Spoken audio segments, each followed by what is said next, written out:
제가 이번 주에 읽은 책 가운데 설교자의 일생이라는 책이 있습니다. 이 책은 일반 좀 설교하고 책이 좀 달라요.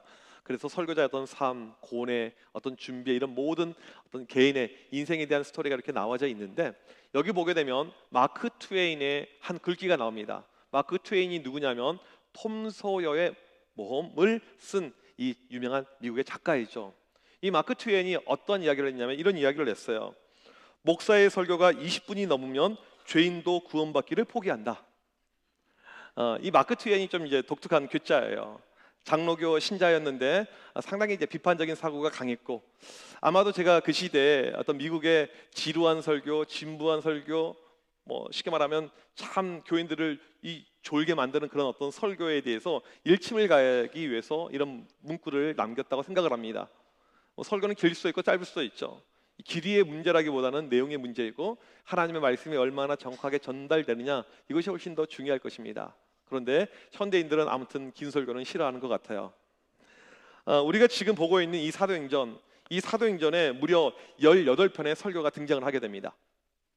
사도 바울이 쓴 설교가 9개, 베드로가 8개, 그 다음에 스데반의 설교 1편 해서 도합 18편의 설교가 등장하는데 그 설교 가운데 가장 긴 설교가 누구냐면 오늘 우리가 읽은 스데반의 설교입니다. 사도행전 7장 2절에서 53절까지 무려 51절에 걸쳐져 있는 성경에서 가장 긴 설교를 하고 있는 사람이 바로 이 스데반입니다. 이 스데반이 대단한 것이 무엇이냐면 베드로나 바울에 비교해 보게 되면 신앙의 연륜이 아주 짧아요. 예수님의 12제자도 아닙니다. 그럼에도 불구하고 정말 기가 막힌 엄청난 설교를 이 스데반이 이제 하게 되었죠. 부산 영안교회를 담임하는 박정근 목사님이 이 스데반의 설교를 이렇게 도식하니까 이 구약 성경 전체를 써머리하고 있는 것이 스데반의 설교라는 것입니다.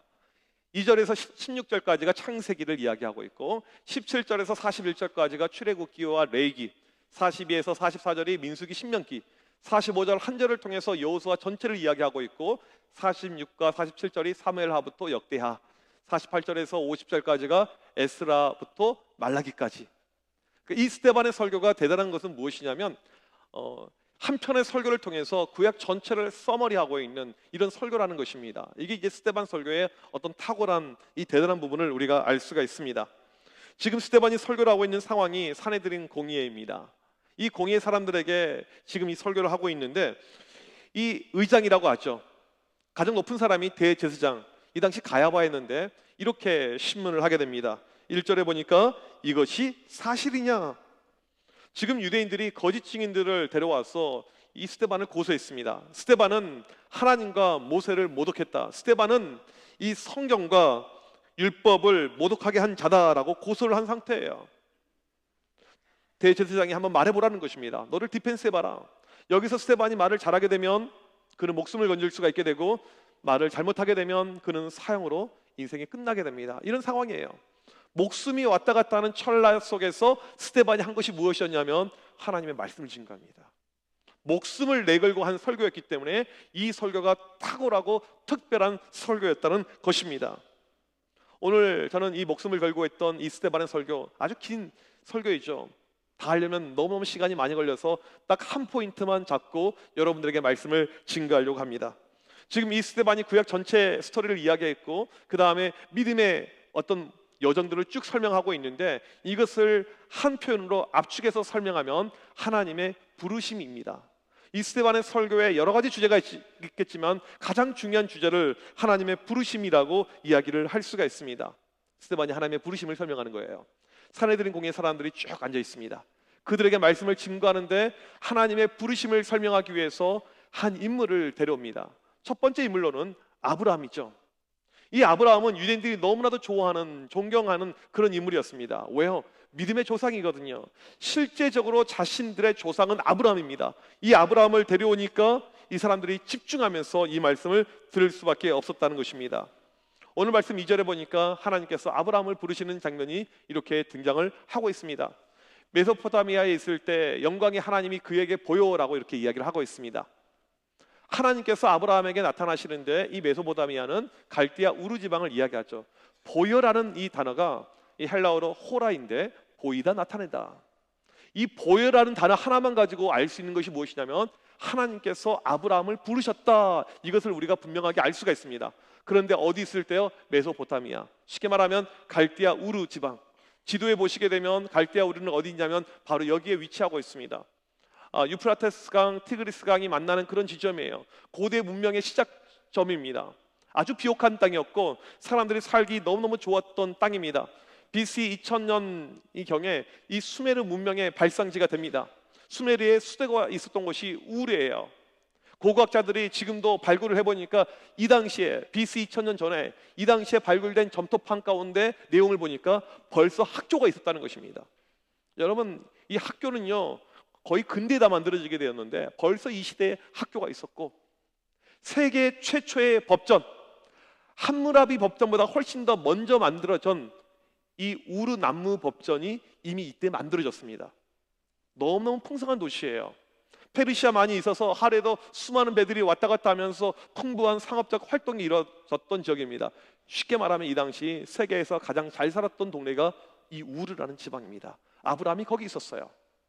이 고대 사회에 보게 되면 기근과 전염병과 질병, 전쟁으로 수많은 사람들이 먹을 것 없이 고통 가운데 죽어가고 있을 때 아브라함은 그러지 않았습니다. 잘 먹고 잘 살았어요. 호의호식을 누리고 있었습니다. 이런 아브라함에게 하나님께서 등장해서 아브라함아, 내가 지시할 땅으로 가라. 쉽게 말하면 이민을 가라는 이야기입니다. 여러분, 이제 우리 가운데 주변에도 이민 가신 분들이 계시잖아요. 이민을 갈 때 어떠한 지역으로 갑니까? 제가 여러분들을 한번 상황이 되시면 이민 갈 수 있는 한번 제가 길을 말씀드리겠습니다. 두 동네 가운데, 두 나라 가운데 여러분 선택을 하셔야 돼요. 첫 번째 나라는 아프리카 케냐입니다. 두 번째 나라는 미국 캘리포니아예요. 여러분, 첫 번째로 이민 가고 싶으십니까? 두 번째로 가고 싶으십니까? 굳이 간다면 두 번째겠죠. 선교사님이 아닌 이상은 첫 번째로 안 가시려고 할 것 같아요. 우리는 내가 지금 살고 있는 환경보다 조금 더 무엇인가 나은 그런 곳으로 가서 살기를 원하는 것이 우리의 일반적인 마음이죠. 지금 아브라함이 너무너무 좋은 곳에 살고 있었습니다. 세계에서 제일 좋은 곳이에요. 풍요, 너무나도 먹고 사는 것이 좋았습니다. 그런데 하나님께서 그곳을 떠나라고 하시죠. 근데 실은 이 갈대아 우르가 어떤 것을 베이스로 하고 있는, 기반으로 하고 있는 풍요였냐면 우상을 숭배하고 있는 풍요였다는 것입니다. 갈대아 우르 지방은요 달신을 섬겼던 곳입니다. 아주 우상이 강했던 도시예요. 여호수아 24장 2절에 보게 되면 아브라함의 아버지 데라는 우상을 숭배했다고 나옵니다. 고대는요 모든 것이 가족 사회였습니다. 족장 사회였어요.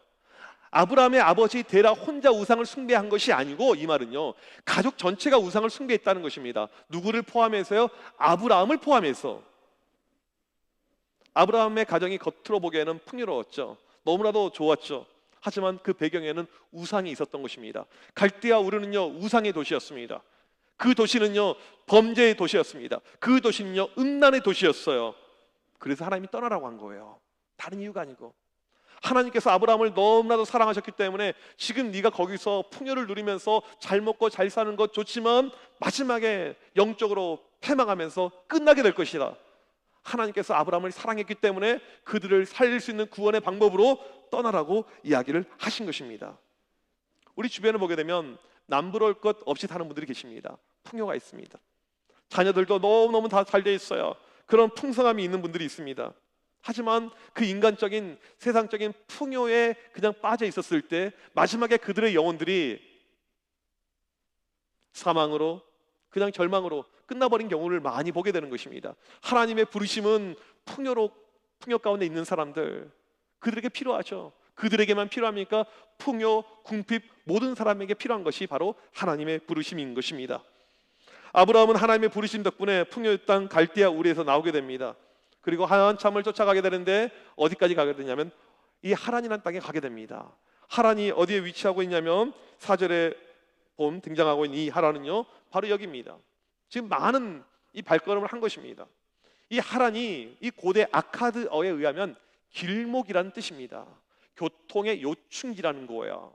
여러분, 교통이 좋다, 물류가 많이 온다, 이것은요 상업활동을 마음껏 할 수 있는 그런 지방이라는 것이죠. 이 하란이 그런 곳이에요. 또한 목초지가 많습니다. 짐승 키우기가 너무너무 좋아요. 우르도 좋았지만 하란도 너무나도 좋은 곳입니다. 하나님의 부르심이 하란에 있지는 않았지만 가다 보니까 거기가 좋은 거예요. 아브라함이 왜 하란에 주저앉았을까요? 식구들의 목소리 때문에. 그 아버지가 야, 조금 여기서 쉬었다 가자. 여기서 우리 지금 돈도 떨어졌는데 여기 보니까 먹고 살만한데 조금 머물자. 또 그의 조카 롯도 이야기하면서 우리 여기서 조금 있으면 좋겠습니다. 그렇게 시작한 것이 시간이 여러 해가 흘러가서 하란에 눌러 앉게 된 것입니다. 우리의 믿음의 여정을 보게 되면, 우리의 신앙생활을 보게 되면 때로는 식구들이, 가족들이 방해꾼이 될 때가 있습니다. 야, 무슨 그렇게 교회를 혼자 유별나게 믿느냐? 교회 가면 목사가 있고 하는데 왜 당신이 그렇게 설치느냐? 교회에서 왜 살다시피 하고 당신이 무슨 광신도도 아니고 왜 그러냐? 그런 목소리를 던질 때가 있죠. 이제 그러면서 요즘 날씨 얼마나 좋아요.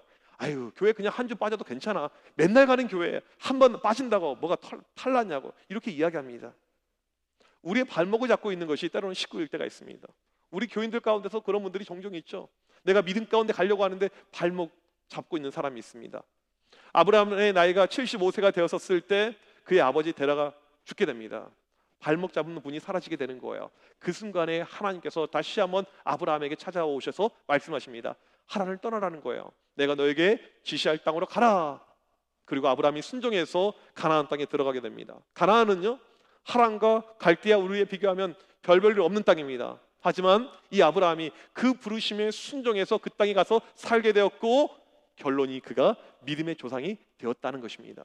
아브라함의 인생에 하나님의 부르심이 없었다면 그는 풍요 가운데 있었을지는 모르지만 믿음이 없었던 거예요. 하나님을 만나지 못했겠었죠. 하나님의 부르심이 있었기 때문에 이 아브라함이 하나님을 만나고 믿음 가운데 있어서 믿음의 조상이 되었다. 이것을 지금 스데반이 설교를 하고 있는 것입니다. 두 번째로 소개하고 있는 인물은 누구냐면 바로 모세입니다. 이 모세는 역시 유대인들이 너무나도 좋아하는 인물이었습니다. 우리가 너무나도 잘 아는 창세기, 출애굽기, 레위기, 민수기, 신명기를 쓴 사람입니다. 구약에서 가장 중요한 성경 5권을 쓴 사람이 모세이죠. 모세는요, 하나님을 대면한 사람입니다. 모세는요, 하나님과 늘 커뮤니케이션 했고요. 모세는 하나님을 친구라고, 하나님께서 친구라고 호칭해 줬던 사람이 이 모세입니다. 지금 사내들인 공의의 사람들 앞에서 모세의 이야기를 꺼내자 사람들의 눈빛이 달라지면서 집중하고 있는 그 모습이 연상이 될 것입니다. 모세는 어렸을 때 이집트 왕자로 입양이 되게 됩니다. 그리고 이제 잘 자랐죠. 그의 나이가 40이 되었을 때 이제 모세 가운데 마음이 생겼어요. 무엇인가 할 수 있겠다. 어떻게 보면 모세 인생의 전성기가 40살 그때였습니다. 이 모세는 학자들이 이야기할 때 이집트 왕의 후계자 1순위였다고 이야기합니다. 이제 인생의 볕들날이에요. 특별히 자기 민족을 생각하여서 밖에 나가서 히브리 사람을 돕다가 애굽 사람을 쳐 죽이게 됩니다. 이것이 사람들에게 소문이 흘러갔고 모세를 대적했던 다른 정치적 정적들이 모세를 죽이기로 결정을 합니다. 그 사건에 의해서 모세는 추방을 당하게 됩니다. 자기 인생의 절정기, 이제는 내가 하나님께 좀 쓰임받고 내가 하나님의 일을 크게 할 수 있는 젊었었을 때, 그때 하나님께서 모세를 부르지 않습니다. 그 힘든 순간에 하나님 저를 도와주세요. 제가 지금 힘듭니다. 지금 어려운 상황입니다. 사람들이 저를 죽이려고 합니다. 아무리 외쳐도 하나님의 음성이 없습니다. 한순간에 신분이 달라졌어요. 이집트 왕자 후계자였던 사람이 평민이 된 것입니다. 미디안 땅에 가서 그 사막 더운 곳에서 양을 치면서 목동생활을 하는 거예요. 인생에 희망이 있었겠습니까? 그렇게 40년이 흘러가서 80살 노인이 됩니다. 이 모세는요, 출애굽, 이 모세는 어떤 이집트의 왕조, 이제 아무런 관심도 없고 상관도 없어요. 그냥 늙어가고 이렇게 살다가 그냥 하나님 부르시면 가야겠다라는 인생의 자포자기하는 바로 그 순간, 그의 나이 80세 때 하나님의 부르심이 그에게 찾아오는 것을 알 수가 있습니다. 오늘 30절 말씀 이렇게 나와 있죠. 같이 한번 읽어보도록 하겠습니다. 시작. 40년이 참에 천사가 시내산 광야 가시나무 떨기 불꽃 가운데에서 그에게 보이거늘. 여기 보게 되면 모세가 광야 생활하면서 이 떨기나무, 이 가시나무를 수도 없이 많이 봤습니다. 매일 봤던 그런 나무예요. 아주 익숙한 그런 나무였죠. 그런데 그날따라 특별한 나무를 보게 됩니다. 불꽃이 있어요. 그런데 나무가 타지 않습니다. 하나님이 모세에게 등장한 거예요. 이 보이건을, 이게 헬라어로 호라인데 보이다, 나타내다, 아브라함에게 등장하셨을 때 사용했던 단어가 모세에게 동일하게 지금 나오고 있는 것입니다. 모세를 부르고 계신 하나님을 우리가 알 수가 있는 것입니다. 모세는 인생 말년이라고 생각했습니다. 내 인생 무슨 소망이 있어? 무슨 희망이 있어? 이렇게 살다가 그냥 끝나면 되는 것이지, 그렇게 생각하고 있었던 찰나에 하나님께서 모세에게 나타나셨고 모세를 불렀다는 것입니다. 우리가 전도할 때 나이 드신 어르신들에게 집중할 필요가 있습니다. 때로는 그분들이 그렇게 생각해요. 아유, 내가 다 늙어서 내 인생에 무슨 낙이 있겠나, 이렇게 생각합니다. 오늘 말씀에 보게 되면 그런 인생에게 찾아오신 분이 하나님이세요. 희망도 없고 소망도 없고 그냥 자포자기 그냥 인생 마무리해야겠다, 아니죠. 하나님이 찾아오시는 그 순간에 그의 인생이 달라질 수가 있는 것입니다. 이 모세가 되고 모세가 출애굽의 역사를 새롭게 쓰는, 하나님께 귀하게 쓰임받았던 이유는요, 그 부르심 때문이라는 것입니다. 지금 수대반이 설교하고 있는데 이 모세의 모세됨, 우리 민족의 영웅이 된 모세, 그 이유는 다른 것이 아닌 하나님의 부르심 때문이다, 이것을 설명하고 있습니다. 오늘 이 아브라함과 이 모세의 부르심 보게 되면 공통점이 있는데 참 이게 신기한 공통점이 있어요. 두 가지의 공통점이 나옵니다. 첫 번째는 무엇이냐면 부르심의 장소가 모두 이방 땅이었다는 것입니다. 이 아브라함을 부르셨던 장소가 갈대아 우르 지방, 또 하란 이방 땅이죠. 모세를 부른 장소가 미디안 이방 땅입니다. 실은 오늘 성경을 다 읽진 않았지만 아브라함과 모세 스토리 사이에 요셉의 이야기가 나오는데, 요셉과 함께 하시고 요셉에게 역사하셨던 하나님은요, 요셉이 애굽에 있을 때 역시 이방 땅입니다. 모두가 이방 땅이에요. 지금 이 설교를 듣고 있는 이 사내들인 공의 사람들에게는 이게 충격의 말씀이에요. 하나님의 임재, 하나님의 역사하심, 하나님의 부르심, 다른 인물도 아니고 우리의 역사 가운데 최고의 신앙의 선배였던 아브라함과 모세가 이방 땅에서 부르심을 받았다는 것은요, 그들에게 충격 중에 충격이었죠. 왜요? 그들은 장소를 중요시 여겼거든요. 예루살렘만이 중요한 땅이다. 하나님의 임재의 약속의 땅은 예루살렘이다. 성전이 가장 중요하다. 반드시 이 성전에서만 역사한다. 그렇게 믿고 있었던 그들에게 일침을 주고 있는 거거든요. 그러지 않다. 하나님의 임재와 하나님의 부르심은 장소와 아무런 상관이 없다. 부르시면 그냥 오면 거기서 역사가 나타난다. 이게 스데반의 설교였어요. 우리 교인들 가운데 어렸을 때부터 청암교회에서 쭉 자라신 청암교회 모태신앙이 있을 것입니다. 이 성전에서 부르신 하나님이 계세요. 그런데 뿐만 아니고 밖에서 부르신 분들 계십니다. 심지어는요, 내가 클럽에 서 있는데 클럽에서도 부르실 수가 있어요. 캬바레에서 부르실 수가 있어요. 하나님의 부르심은요, 우리의 상상을 초월합니다.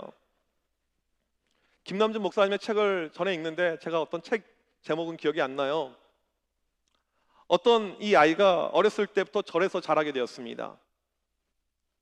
동자승 이런 개념이었겠죠.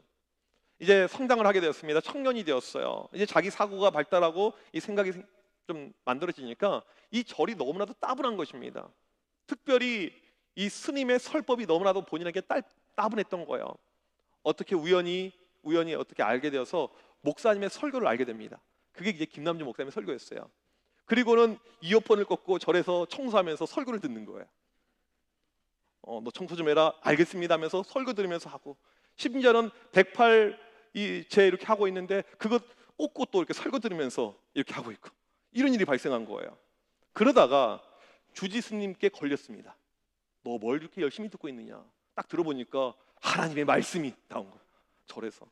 스님이 너무너무 화가 나가지고 애를 쫓아냅니다. 나가라고. 그리고 이 사람이 나가서 예수를 잘 믿게 되었다는 그런 내용을 제가 책에서 읽어본 적이 있습니다. 하나님의 부르심은요, 절간에 있는 이 청년에게도 일어날 수가 있다는 것입니다. 환경, 장소 이것과 전혀 상관없이 하나님은 우리를 부르신다. 이것을 지금 말씀을 하고 있습니다. 이게 첫 번째 공통점이고요. 두 번째 우리가 알 수 있는 공통점은 무엇이냐면, 하나님의 이 부르심은요, 하나님의 주도적인 작품이라는 것입니다. 오늘 말씀 2절에 보게 되면 하나님께서 아브라함을 부르실 때 하나님의 호칭이 영광의 하나님입니다. 영광의 하나님. 이 모세를 부르실 때 떨기나무 불꽃이 있습니다. 그 불꽃이 의미하는 건 역시 영광의 하나님입니다. 아브라함과 모세를 부르신 하나님은요, 동일한 영광의 하나님이죠. 영광의 하나님이 어떠한 분입니까? 이 말은 우리가 차원이 다르다는 분이에요. 하늘 보좌에 계시면서 우주의 주인 되시면서 찬양받기에 합당하신 분이 영광의 하나님이라는 것입니다. 신기한 것은요, 영광의 하나님이 우리를 부르시고 우리를 부르신 다음에 다시 한번 그 영광을 가져가신 분이 영광의 하나님이라는 것입니다. 우리가 누군가를 전도하는 과정을 보게 되면 우리가 한 것처럼 보이지만 결국에 영광의 하나님이 하시는 거예요. 그 과정을 통해서 그 영광을 또다시 받게 됩니다. 전도라는 것은, 하나님의 부르심이라는 것은 영광의 하나님의 부르심을 증명하는 사건이라는 것입니다. 우리가 다음 주 전도 집회가 있습니다. 11시 이 시간에 이렇게 있죠. 강사로 오시는 이지선 교수님, 뭐 다 아는 스토리니까요. 그 사고 당하기 전에 그 얼굴이 얼마나 이뻤던, 그 당시 이화여대 다니고 있었던 그 여대생의 모습이었습니까? 그런데 사고로 인해서 55%의 몸이 화상을 입습니다. 이것은요, 생존할 수가 없어요. 그냥 일반적으로는 주가 되는 것인데 하나님의 은혜 가운데 생명만 부지한 것이죠. 수많은 성형수술을 했지만 얼굴이 돌아오지 않죠. 뭐 손가락도 잘라냈고요. 얼마나 어렵게 살아갑니까? 부르심이 있으니까 사는 거예요. 한 번에 어떤 분이 이런 질문을 했어요. 만약에 하나님께서 당신에게 기적을 일으켜 주셔서 화상 그 사고 일어나기 전에 얼굴을 주신다면 어떻겠습니까? 그 얼굴 받겠습니까? 라고 질문했더니 뭐라고 이야기하냐면, 아니요, 저는 지금 얼굴이 좋습니다. 그렇게 얘기해요. 지금 얼굴이 좋습니까? 지금 얼굴은요, 참 어려운, 이런 힘든 얼굴이잖아요. 근데 왜 그랬을까요? 사고 당하기 전에 얼굴은 이쁜 얼굴이었죠. 괜찮은 얼굴이었죠. 하지만 그때 그 얼굴에는요, 하나님의 영광이 없었어요. 그냥 세상 가운데 있었던 얼굴이죠. 근데 지금은요, 세상적으로 그렇게 좋은 외모는 아니지만 하나님의 영광이 있기 때문에 저는 하나님의 영광을 선택하겠습니다. 그렇게 그가 고백하는 것을 방송에서 들은 적이 있습니다. 우리를 부르시는 하나님은요, 영광의 하나님이고 그 과정을 통해서 다시 한번 영광을 누리시는 분이 우리 하나님이라는 것입니다. 그리고 이게 사람이 아는 것이 아니고 결국 하나님이 아세요. 하나님은 어떠한 방법으로도 일하시게 되고 어떠한 방법으로도 영광을 받게 된다는 것입니다. 호주 시드니 이 조지아가에 어떤 분이 매번 노방 전도를 하였습니다. 시간만 되면 그 시간에 가서 전도를 해요. 그런데 전도하면서 어떤 열매가 좀 있어야 되잖아요. 우리도 매일 요즘에 전도하고 있지만 전도에 열매가 없으면 좀 마음이 낙담이 될 수가 있어요. 근데 이분의 전도를 통해서 누가 예수를 믿었다, 교회에 왔다, 이것을 들어본 적이 없어요. 그런데 이분은 굴하지 않고 계속해서 그 시간 되면 그 자리에서 전도를 합니다. 이분의 전도는요, 딱 3가지 문장이었습니다. Excuse me, sir. Are you saved? If you die right now, can you go to heaven? 실례합니다, 선생님. 당신은 구원받았습니까? 지금 당장 죽으면 천국 갈 수 있습니까? 딱 이 3가지 문장. 이것을 이분이 이제 가지고 전도를 한 거예요. 이제 한참 전도했는데 전도의 열매도 없고 이분의 연세가 많아서 이제 더 이상 전도도 못하게 되었습니다. 그렇게 스토리가 끝난 것처럼 느껴졌는데, 영국의 한 교회에서 목사님이 주일날 설교를 하고 이렇게 나오는데 어떤 분이 뒤에 서 있더니, 목사님, 제가 잠깐 간증해도 될까요? 라고 질문합니다. 하세요. 목사님, 제가 실은 교회를 안 다녔는데 몇 년 전에 호주 시드니에 친척을 만나러 갔다가 길거리에서 할아버지 한 명을 만났는데 저에게 전도했습니다. 실례합니다, 선생님. 당신은 구원받았습니까? 오늘 죽으면 천국 갈 수 있습니까? 근데 그 이야기를 듣고는 너무 찜찜하여서 영국에 돌아오자마자 예수님을 영접하고 자기가 교회 나오게 됐다는 거예요. 이런 일이 일어날 수 있구나. 얼마 후에 이 목사님이 미국으로 집회를 가게 되었습니다. 설교가 끝났어요. 2명이 찾아오더니, 목사님, 실은 제가 이야기할 것이 있습니다. 저희가 호주 시드니를 갔는데 어떤 할아버지를 만났는데, 실례합니다, 선생님, 당신은 구원을 받았습니까? 당신은 오늘 죽으면 천국 갈 수 있습니까? 그 말씀을 통해서 우리가 예수님을 영접하게 되었습니다. 이분이 다시 영국으로 왔어요. 또 집회를 합니다. 설교가 끝났어요. 노인 4분이 찾아오더니, 목사님, 실은 저희가 호주 시드니에서, 또 이렇게 이야기를 하는 거예요. 이 노인 4분도 시드니에서 예수님을 만났다는 것입니다. 6개월 후에 이 목사님이 인도에 가서 집회를 하게 됩니다. 큰 집회였어요. 5,000명이 앉아있는 이 집회 설교가 다 끝났는데, 집회가 끝나고 이 인도 외교관인 이분이 한 분이 찾아온 것입니다. 목사님, 실은 제가 호주 시드니에 외교관으로 있었습니다. 하루는 우리 아들 장난감을 사주기 위해서 길거리에 나갔는데 한 노인을 만나게 되었습니다. 그분이 저한테, 실례합니다, 선생님, 당신은 구원을 받았습니까? 당신은 당장 죽으면 천국 갈 수 있습니까? 제가 그 메시지에 감동이 되어서 예수님을 믿게 되었습니다라고 이야기를 한 거예요. 이 할아버지, 이 전도자는 내 전도가 무슨 능력이 있을까, 무슨 힘이 있을까? 자기 귀에는 누가 예수 믿었다는 이야기도 없었고 그냥 그렇게 했는데, 영광의 하나님은 자기의 방식대로 일을 하신 거예요. 영광의 하나님의 영광을 받으셨고 사람들은 그 가운데 부르심의 역사가 계속해서 일어났다는 것입니다. 그 전도자의 이름이 바로 제너입니다. 호주 시드니에서 누가 특급 말건 계속해서 복음을 증거했고, 나중에 어떤 분이 그 사람이 전도한 사람의 수를 카운트했더니 14만 6천 명이 되었다는 거예요. 하나님의 놀라운 역사이죠. 본인도 몰랐어요. 이렇게 많은 사람들이 하나님께 돌아왔다는 것을. 우리 영광의 하나님은요, 누군가를 부르실 때 자기가 주도적으로 역사합니다. 자기가 주도적으로 일을 하는 거예요. 그리고 그 일을 통해서 그 영혼이 하나님의 부르심 받고 왔었을 때 다시 한번 영광을 누리고 계신다는 사실이라는 것입니다. 실은 우리가 이 자리에 앉아있지만 우리 모두 하나님의 부르심 있었기 때문에 이 자리에 있는 것이고, 우리 역시 영광의 하나님의 주도적인 일하심이 있었기 때문에 우리가 이 자리에 있는 것입니다. 아브라함과 모세만 그런 것이 아니고 우리도 동일한 과정을 거쳤다는 것입니다. 이 영광의 하나님이 오늘 또 우리를 부르고 계십니다. 오늘 또 부르고 계세요. 우리 가운데 교회는 다니지만 내 안에 구원의 확신이 없는 그들을 향해서 이 교회 안에서 하나님께서 부르고 계십니다. 오라고 하나님께서 우리에게 콜링, 부름을 주고 계십니다. 이때 반응하고 하나님께 오게 되면 여러분의 인생이 아브라함의 인생이 되는 것이고 모세의 인생이 되는 것입니다. 우리가 다음 주 태신자를 작정해서 또 그들을 전도하죠.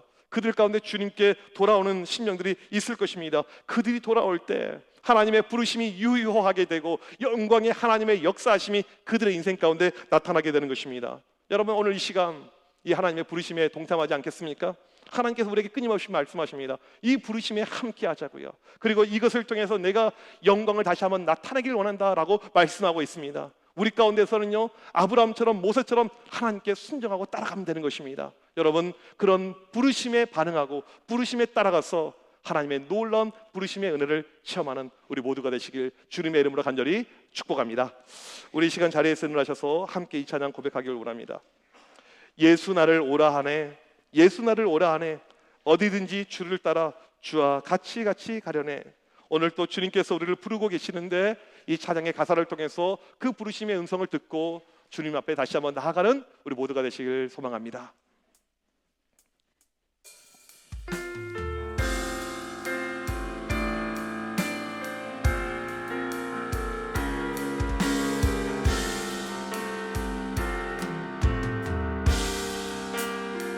예수 나를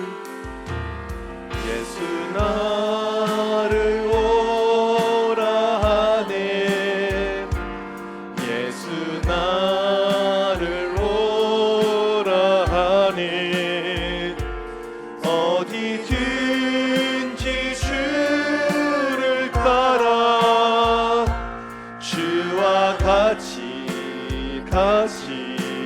가려네. 주의 인도하심 따라, 주의 인도하심 따라, 주의 인도하심 따라, 어디든지 주를 따라 주와 같이 가려네. 겟세마네 동산까지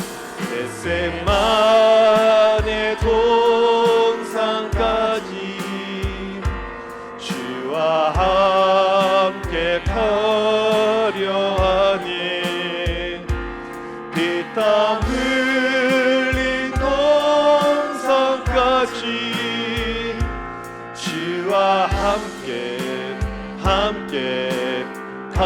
가려니. 주의 인도하심 따라, 주의 인도하심 따라, 주의 인도하심 따라, 어디든지 주를 따라 주와 같이 가려네. 심판하실 자리까지 주와 함께 가려 하네. 심판하실 자리까지 주와 함께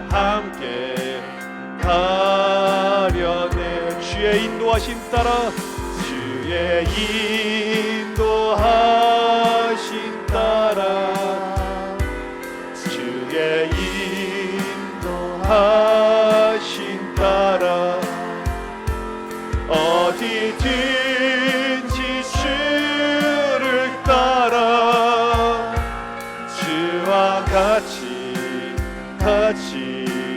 가려네. 주가 크신 은혜 내려 크신 은혜 내려 나를 항상 보시고 크신 영광 보여주며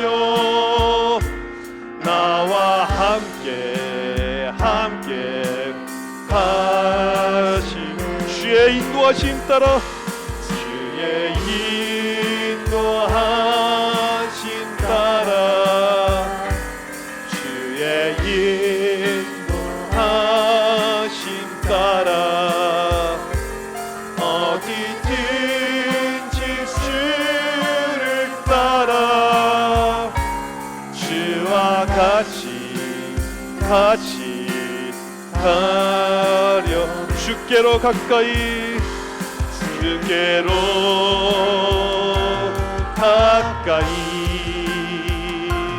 주께로 가오니 나의 갈 길 다가도록 나와 동행하소서. 주께로 가까이 주께로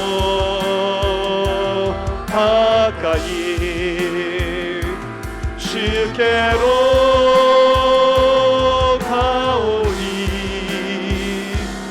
나의 갈 길 다가도록 나와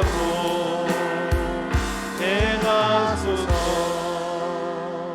우리 시간 합심하여 기도할 때 하나님께서 지금도 우리를 부르고 계십니다.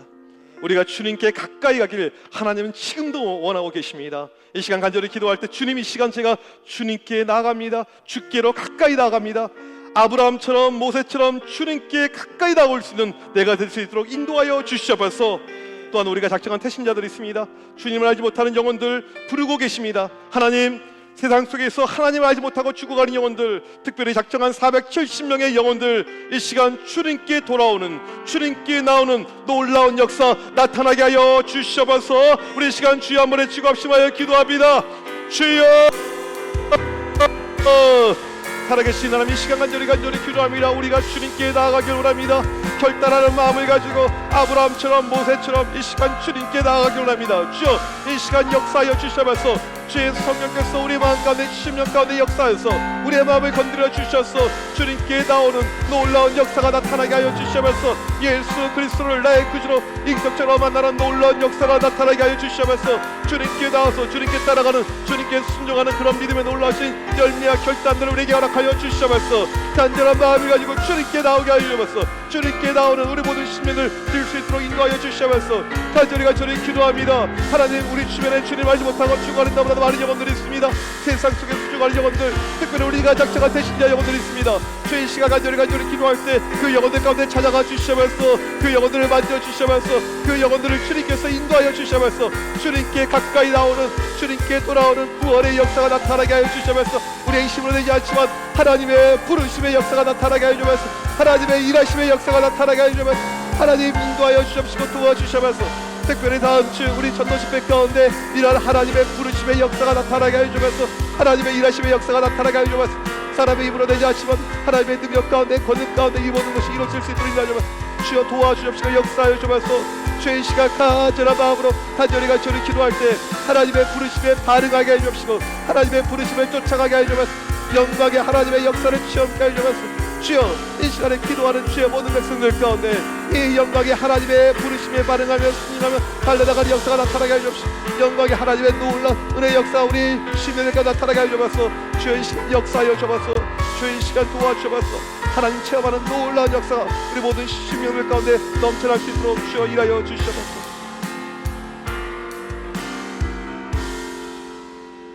하나님 아버지 감사합니다.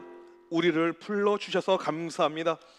아브라함처럼 세상 속에 살던 우리를 불러주셨고, 모세처럼 모든 것을 자포자기하고 있었을 때 우리를 불러주셔서 우리가 이 자리에 있음을 고백합니다.